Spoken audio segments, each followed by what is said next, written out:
Good afternoon. Thank you very much for inviting us to come and tell you the story of Windsor Baptist Church. My name is Trevor Taylor.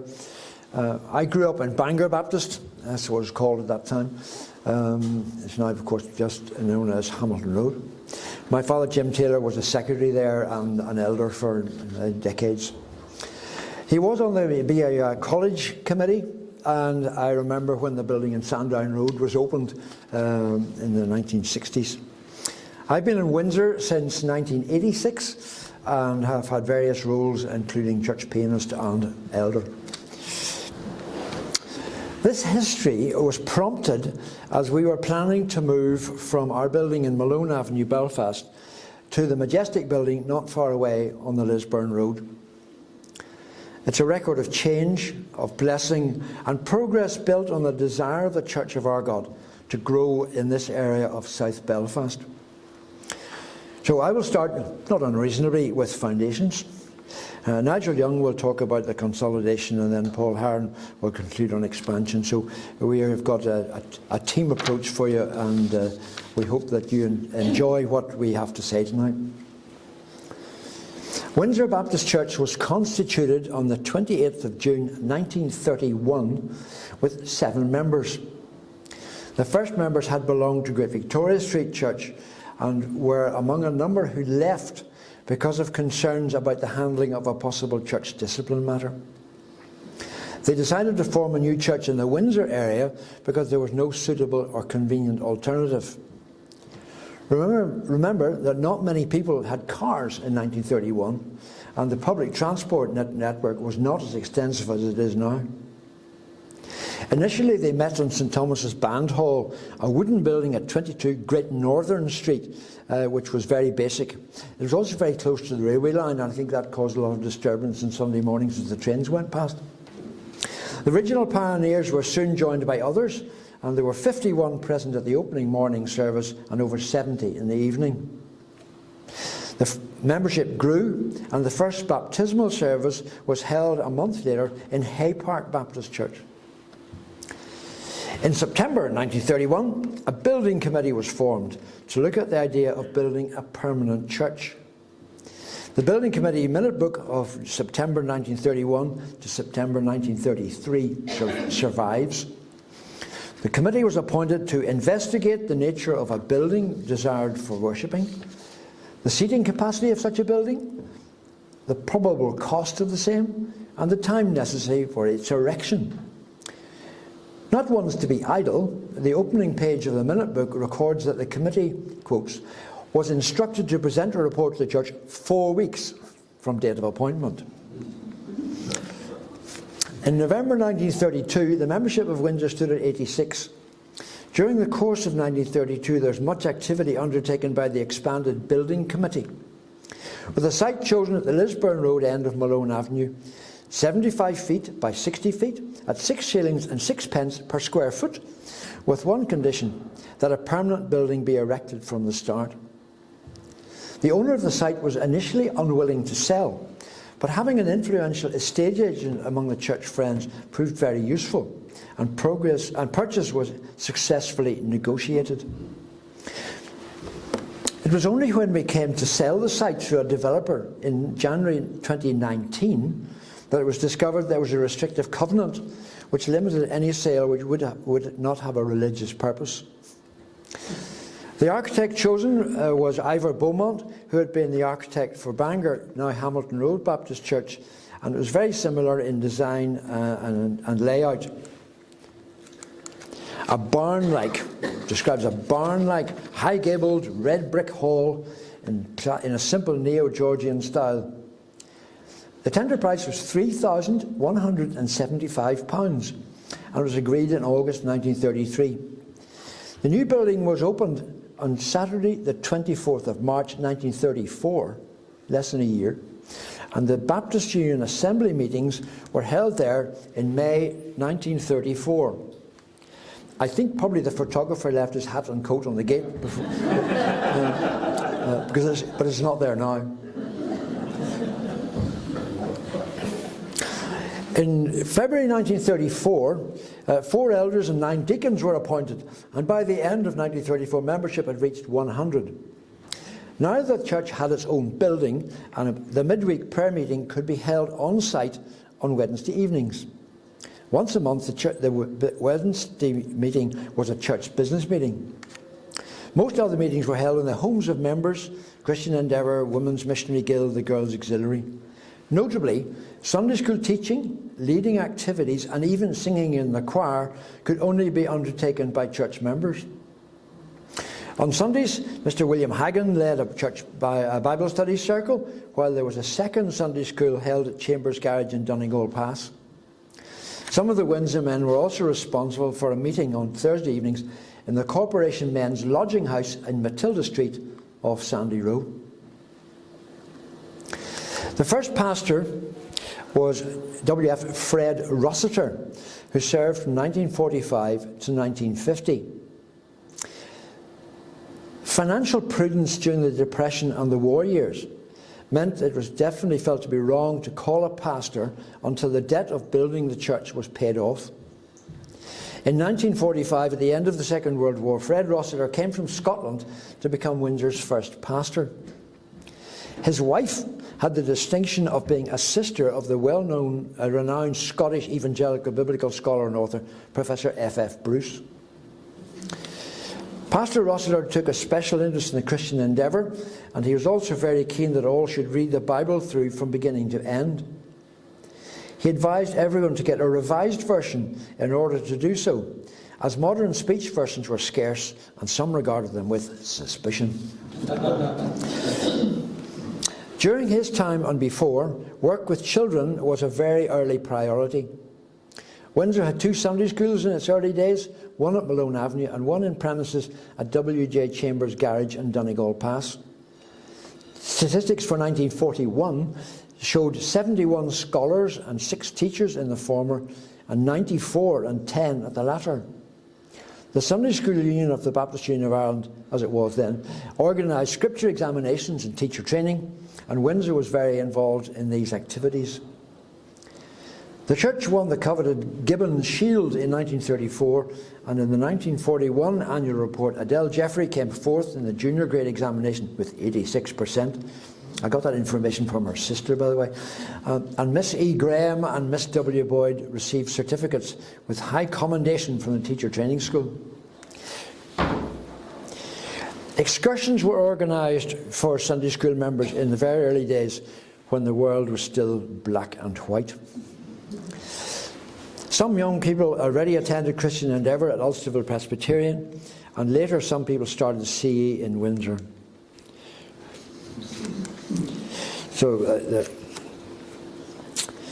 However, the church leadership preferred that the youth work would come under the wing of Baptist Youth when that was set up sometime in the 1950s. Windsor's second pastor was J.B. John Craig, who served from 1950 to 1956. He was originally from Cork. John was raised in the Presbyterian Church, and after learning New Testament Greek in the 1940s, he began working in Cavan Presbyterian in 1944 as a non-clerical assistant. Whilst there, he read Alexander Carson's book, The Mode and Subjects of Baptism, being convinced of believers' baptism. So later that year, he was baptised by Pastor Fred Gracie in Cork Baptist Church, and then started work as his assistant in 1945. In the autumn of the same year, he began a course of study at the Irish Baptist College in Dublin. He came to Windsor in 1950, and it was there that he met and married Marion McIntyre. He studied for a BA and then a BD alongside his pastoral responsibilities. He was called to the Ward Memorial Baptist Church in Vancouver, Canada, and had 3 other pastorates in Canada before retirement, whilst also adding an MA to his studies in 1972. John and Marion remained keenly interested in Irish Baptist life and were generous supporters of Baptist missions and the Irish Baptist College. The J.B. Craig Library in the Irish Baptist College is named after him. Following J.B. Craig's pastorate, there was a period of 3 years without a pastor. However, the congregation did not stagnate. When the church was built, a piece of ground had been left vacant. In 1957, a portable hall, so-called, was erected on the site. The formal opening was performed on the 30th of March 1957 by the Right Honourable Ivan Neil MP. And the write-up of the event appeared in the May 1957 edition of the Irish Baptist. It is recorded that Mrs. Forbes, the widow of Frank Forbes, who was a late secretary of the Baptist Union and an elder in the Windsor Church, presented a gold key, I can't believe it was real gold, a gold key to Mr. Neil, so that the hall might be opened for the extension of Christ's kingdom on earth, and it may be the birthplace of many souls in the days that lie ahead. The increase in accommodation provided by the new hall was particularly valuable to the Sunday school and for weekday meetings.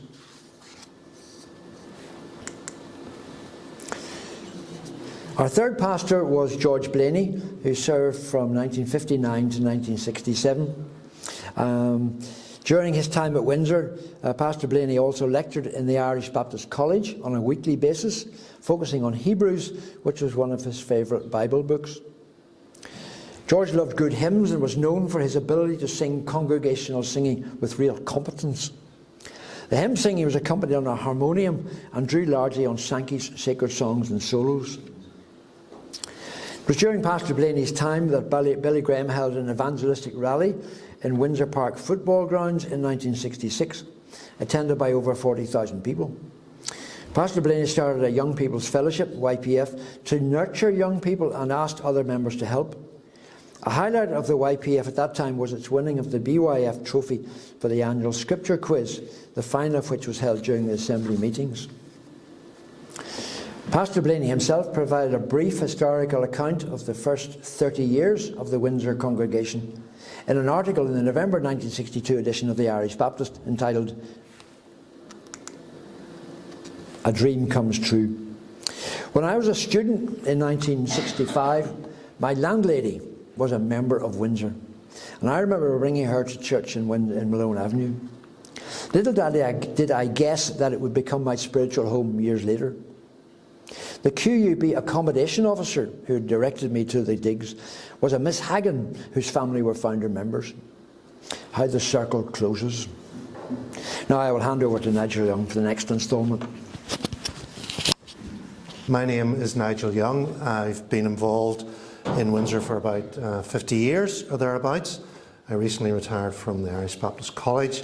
I'm currently serving as an elder at Windsor, although I've been involved in many ways in the fellowship over the years. And that brings us now to our fourth pastor, Pastor Gordon Cardwell.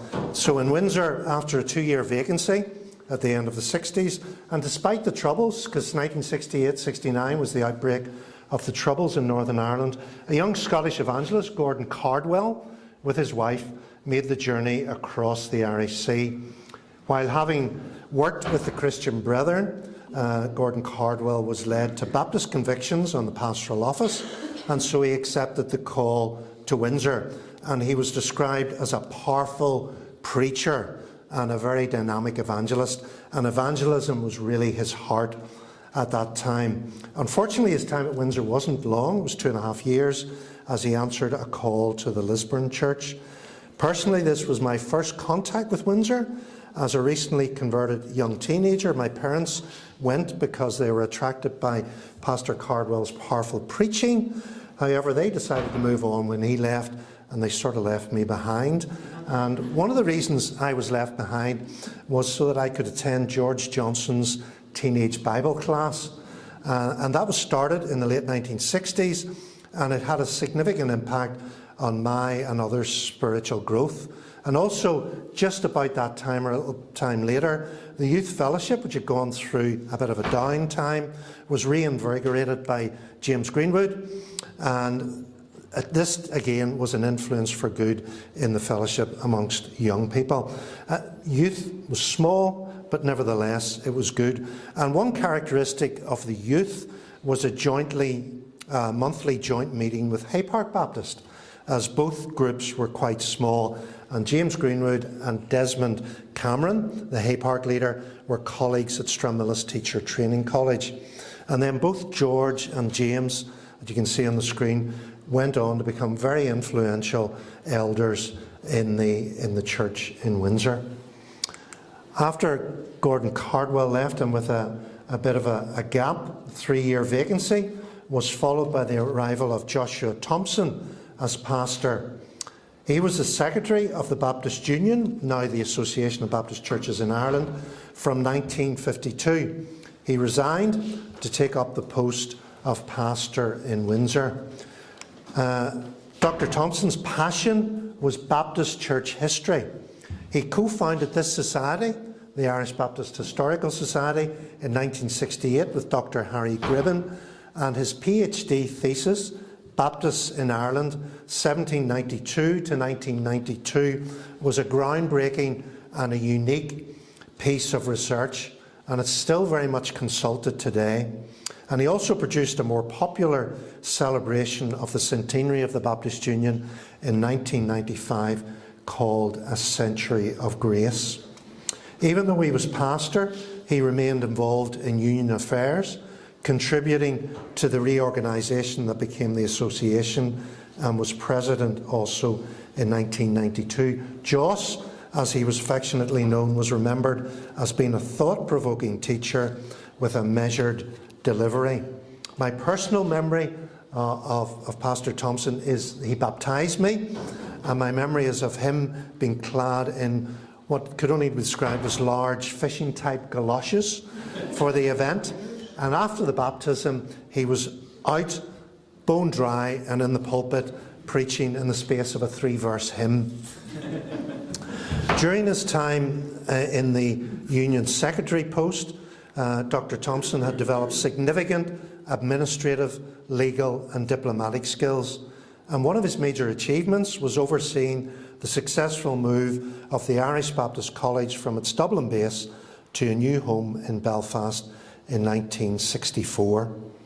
His 2011 obituary described him as a wise and gracious man. He had a readiness to listen, setting aside whatever he was doing and listening. Such was the Christ-like character he displayed. His wife Joan is still a membership at Windsor, and Joan's here with us tonight, so it's lovely to have her. So after Dr. Thompson's time, there was 5 years of vacancy. However, it wasn't a time of inactivity in the Windsor church. A new hall replaced the 1950s wooden structure with an extended kitchen, and all the usual church activities continued apace. And an older member, Miss Hagan, that was the lady that Trevor referred to, commented in the church magazine that obviously it's good for a church to have a pastor. However, I tend to think that the members work well during a vacancy, and certainly there's a lovely fellowship among the members. 1981 was the 50th anniversary of the founding of the church, and so there was a flurry of activity. Evangelism training was given to members, 3,500 homes were visited in the area. Special evangelistic services were held with Dr. Haddon Wilson, who is currently a member of the church, and it was reported that 2 elderly ladies trusted Christ for salvation. The whole year was busy with special evangelistic services, a youth outreach, street work, and the assistance of a UCCF. What is it? UCCF, sorry. Typo, Nigel. UCCF Student Evangelism Team. The anniversary weekend was likewise a busy time with former pastors and a guest preacher speaking. In October 1981, the church secured the services of Roy McMullen, then Old Testament tutor at the Irish Baptist College, for a period of continued ministry. What that meant was that Roy was in the church on average 3 Sundays a month for 9 months. In 1983, Roy accepted a unanimous call to the church, and I checked my facts with Diane yesterday. He was called twice, both unanimously, apparently in 1982 and 1983, and he only accepted after the second call. The period to 1995 under his leadership was one of much development, debate and reflection. In 1991, the church was among the first amongst Irish Baptist churches to elect women deacons. There were discussions and policies adopted on the role of women, marriage, divorce, remarriage, and a comprehensive missionary policy was developed. My memory of the missionary policy is meeting in a member's house in Malone Avenue and using Newton Breda Baptist Church's policy, with their permission, as a starting point for ours. This led to a significant development in the number of missionaries sent and supported by the Church. There's a comprehensive list in the booklet, which we'll mention later, which up to 2021, when the booklet was produced, lists 49 adults, with more since. And this is a snapshot of what the family looked like, the missionary family looked like in 2012. This outward focus has undoubtedly been a major source of blessing for the Church. Another source of blessing was home groups, now small groups. They were started at this time, of which there are now 17. And the pattern of meeting 2 times a month continues. The Queen's University Baptist Student Chaplaincy link with Windsor, begun under Joshua Thompson, continued with Roy. And one innovative aspect was a link with Chinese students. And in 1992, during his period of continuous ministry, 11 were baptised on one Sunday morning. Roy's ministry finished in 1995 with a move to Gilnahirk part-time, and also part-time as hospice chaplain. However, him and Diane continued in membership at Windsor, and Roy served as an elder for a period. He died in 2015, and his obituary noted that he was a great encourager, as well as a friend, a pastor, and a sympathetic advisor to everyone he met. And his wife Diane is still in membership.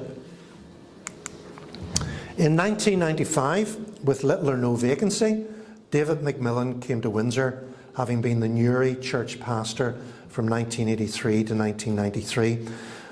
David was deeply challenged about equipping Christians to think biblically about witness and peace building in the context of conflict, and that was done through his involvement with an organisation called ECONI, Evangelical Contribution on Northern Ireland. His 12 years in Windsor was a period of constructive and dynamic growth. In 1995-96, there was an examination of the mission of the church, and in David's own words, the most significant elements of that review were not the changes to the church programme, but 3 fundamental decisions. These were, firstly, to remain in the immediate vicinity, and we'll see that teased out when Paul comes to speak to us later, and not to move to the outskirts of the city. Then, secondly, given the transient nature of the community, to be a place of nurture and influence for those there for a limited time. The third decision was to be willing to give the church away, to recognise that the church belongs to Jesus and not to us. And out of this process came the vision seeking to be a church without walls, with the 4 aspects of belonging, multiplying, serving, and going. During David's time, various new initiatives, such as Help My Unbelief, which was a series of apologetic talks, Christianity Explored, sermon workshop, and a practical community project, Chasing the Wind, which became How Can We Love You, were started. The church also took its first steps in extending the paid pastoral team. Gordon Dara became associate in 2000 to 2003, and then Roy Gamble 2005 to 2013. And Gordon returned to the post in 2014, and he's there to the present. And Roy and Gordon are with us here tonight, and you can interrogate them if you wish about their time in Windsor. Thinking a little bit about membership, this graph shows the membership at Windsor from 1934 to 2023. Starting from 7 founding members, numbers grew quickly to 100 and oscillated around that until the 1960s and George Blaney's pastorship, when membership climbed to 131 in 1967. Then numbers decreased, suffering from the effect of the Troubles and the movement of many long-term residents away from the Lisburn Road area. Many started to commute a distance to church from the Lisburn direction, East Belfast and other places.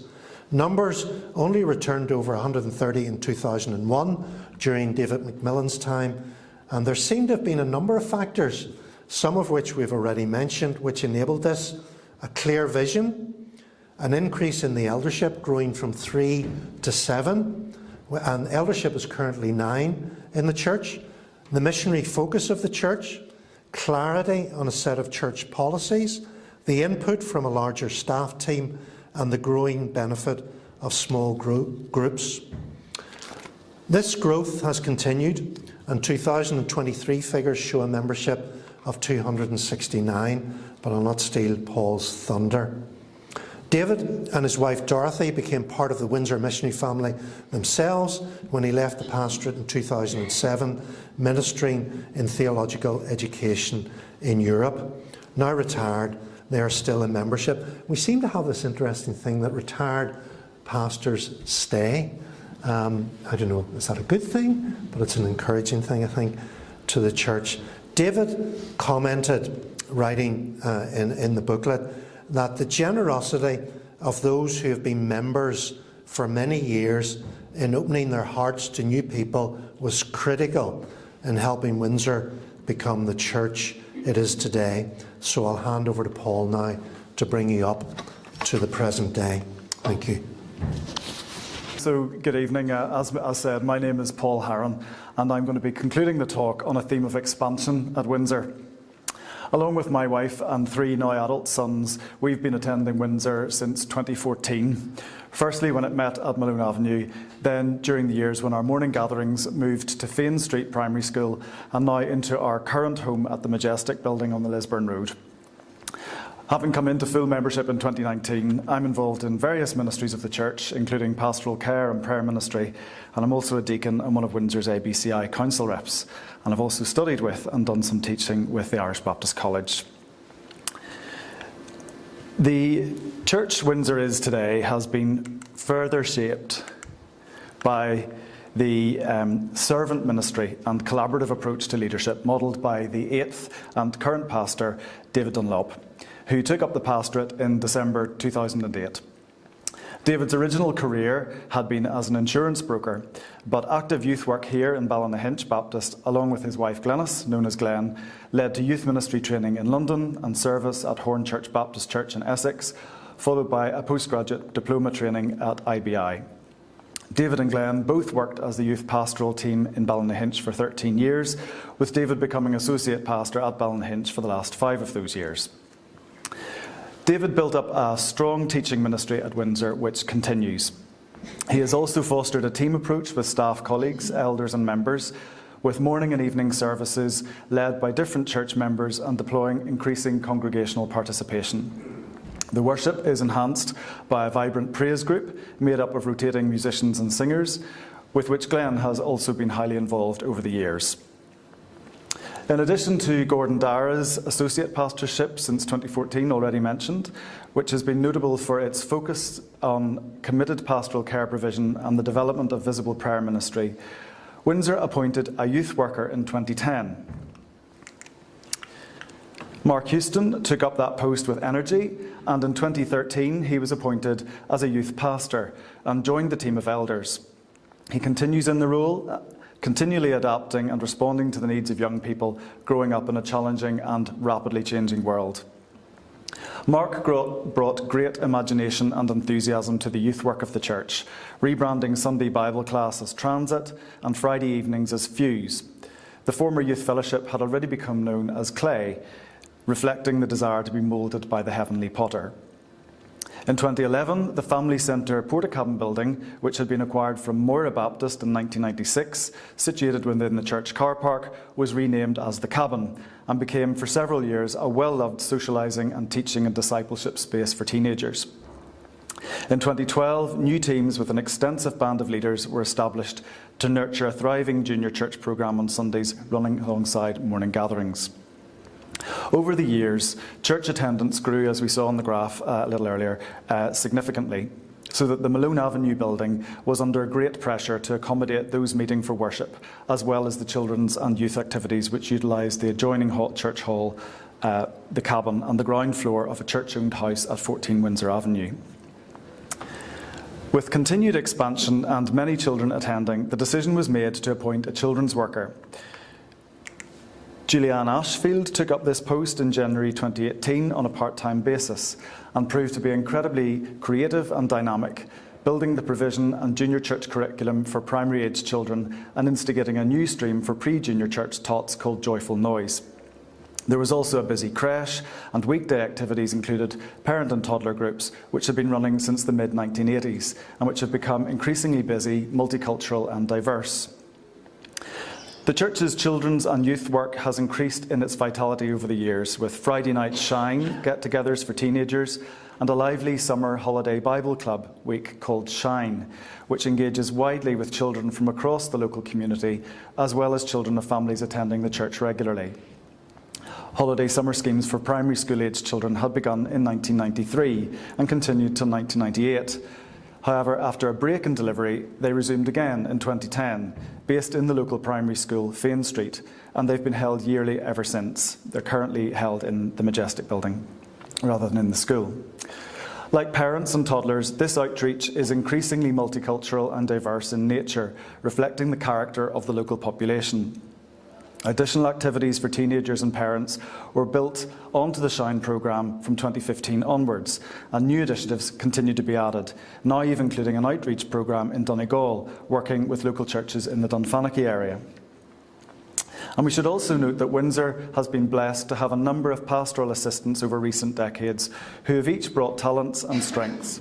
And more recently, intern assistants have augmented the staff teams, working across areas including children and young people.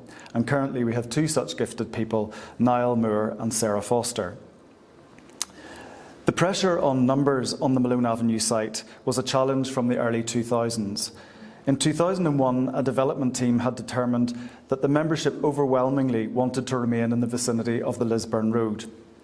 During the 2000s, there were plans to develop the Malone Avenue site with a joint purchase with Praxis Care of the former South Eastern Education and Library Board offices in Windsor Avenue, and that was in 2002, and the purchase of a day nursery premises at 14 Windsor Avenue in 2003. Plans for a new church building were progressed from 2006, with a revised scheme eventually approved in 2012. However, protracted negotiations around the demolition of the rear of the jointly owned No. 18 building remained unresolved by 2014, and plans which had been developed by then were considered insufficient to meet the needs of continued numerical growth. The decision was made for a building project team to try to identify alternative development opportunities within the locality, and in December 2014, the elders instigated a 40 days of prayer for the members and congregation to seek God's guidance on the future work of the church, including the development project, running alongside teaching around and praying through the book of Nehemiah. And many found this time one of real closeness to God and a palpable sense of the Holy Spirit at work. During the period of prayer, in January 2015, the former Majestic cinema on the front of the Lisburn Road, by then a vacant furniture showroom premises, came on the market. And extraordinarily, the church swiftly agreed to proceed with its purchase, with the sale agreed in March and completion by June. In a few short months, after almost 14 years of desiring a Lisburn Road location, God had provided just that, a stone's throw from the original building in Malone Avenue. Around this time, the Sunday morning gatherings could not safely continue in the Malone Avenue building. So an arrangement was made with Fane Street Primary School, with which the church, as I'd mentioned before, had developed close ties through Shine and other community-facing and pastoral connections, so that morning services could be held in its assembly hall. This arrangement continued for almost 4 years and proved helpful in making greater community connections and breaking down barriers in line with the vision of being a church without walls. While not in its original state and having lost many of its interior features and having been delisted, nonetheless, the Majestic Cinema is a significant Art Deco landmark in the area, having been designed by the renowned Jack McBride McNeill, dating back to 1935 to 36. Architectural historian Dr. Paul Larmour features it prominently in his new book, Architects of Ulster 1920s to 1970s, remarking on its cream facade, entrance bay and long horizontal windows. At the outset, the membership decided that the Majestic should be refurbished as a church rather than demolished and rebuilt. The Belfast Telegraph noted in September 2016, I quote, "Where once people congregated to pay homage to gods of the silver screen, new audiences will gather to give thanks to an even greater deity. Windsor Baptist Church is to be congratulated for saving what was once a fine example of an Art Deco building." Briefs were prepared, aided by highly committed and experienced church members with appropriate knowledge and expertise, to convert the Majestic into a church building and to sell the Malone Avenue building and site for apartment development. Hull Black Douglas architects were appointed as the new design team for the conversion of the Majestic. The membership approved the development at a cost of $3 million in September 2016. However, various delays relating to complex issues, including planning permission and sale of the Malone Avenue and Windsor Avenue properties, did require great faith, perseverance and patience to resolve. By February 2019, Cleary Contracts were appointed as the main contractor to commence the building of the Majestic, now with a budget of $3.55 million. However, the COVID-19 pandemic, with lockdowns and some cessation of building work, along with variations in costs of materials and some additional fixtures and fittings added to the project, meant that the budget rose to $3.9 million, which the membership approved in June 2020.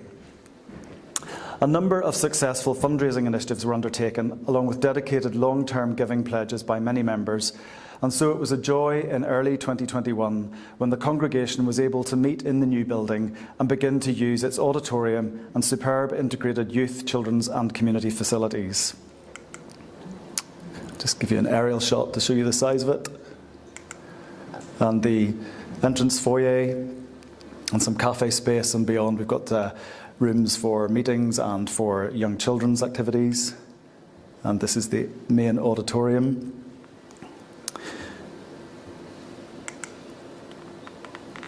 I'll just leave the auditorium up for you to glance at. After 87 years at Malone Avenue, the Windsor Church Fellowship continued its presence and witness in the area with a renewed sense of purpose in a building whose name reflected the majesty of our Lord and Saviour, Jesus Christ. The eagle-eyed among you will notice that the striking facade now subtly integrates the outline of a large cross on the left-hand side wall. So even if the name of the building doesn't immediately resonate for passers-by, a glance upwards will pique interest as to the building's purpose and function. One of those deeply involved in the Majestic development project, John McCormick, who's with us, recalls the following points about the process of moving from Malone Avenue to the Majestic building. He notes that the 40 days of prayer in December 2015 was an important milestone, seeking promptings from God about the way ahead, after years of frustrating delays on the ideas for development of the Malone Avenue site. The perseverance and unity from the church leadership and also church members was palpable as the project progressed with many twists and turns. Practically speaking, there was an opportunity to obtain competitive tenders in 2018 with substantial completion of the works in advance of significant increases in material costs and interest rates, and there was a harmonious working relationship with the contractors, Clearys, and the professional team, with an open book approach to costs for the variations which were inevitably part of working on an older building. Financially, it's important to record support from the directors of ABCI in offering guarantees on the necessary bank loans. A loan of approximately $2 million was required after allowances for development fund monies at the time, and also the capital value of the existing site. This is currently reduced to about $1.3 million, and church members have been generous in pledging support to repay the loan over a 15-year period, in addition to meeting the ongoing ministry costs. Bank loans were negotiated in tranches at fixed interest rates for defined periods, which was advantageous in advance of the turbulence of the markets in 2022. Overall, there was and is very much a general sense of moving forward, looking to God to supply our needs. Just in the past few weeks, the old Malone Avenue building came down and redevelopment of the site there has begun. We have truly passed from one era to another. And since moving to the Majestic and as gathering together in person has resumed post-pandemic, it's fair to say that the Windsor Fellowship has moved into a very different and even livelier new era. South Belfast, with its hospitals, schools, colleges and universities close by, along with a large number of people coming to live in the area from right across the world, including some asylum seekers and refugees, creates a hugely socio-economically diverse, multicultural and cosmopolitan population. It has been a distinct blessing that the diversity of background, as well as age groups, is reflected in our gatherings and activities. It feels like a foretaste of heaven to come together to praise and worship God collectively as people of many backgrounds, races and languages.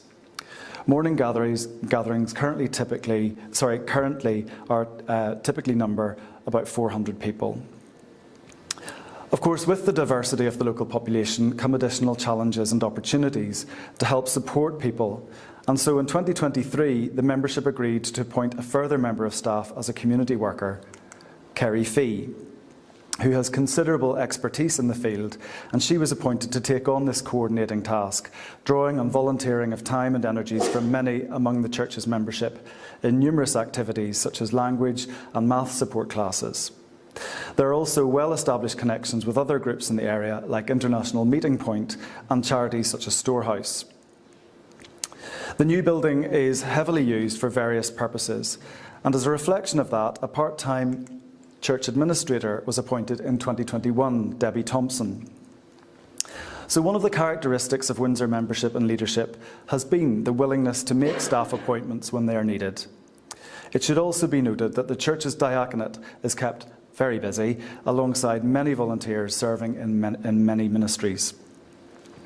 Windsor continues to play an active interest in the life of the Association of Baptist Churches, and over the years has also enjoyed deep connection with the life of the Irish Baptist College, through both staff members and full and part-time students, myself and Nigel included.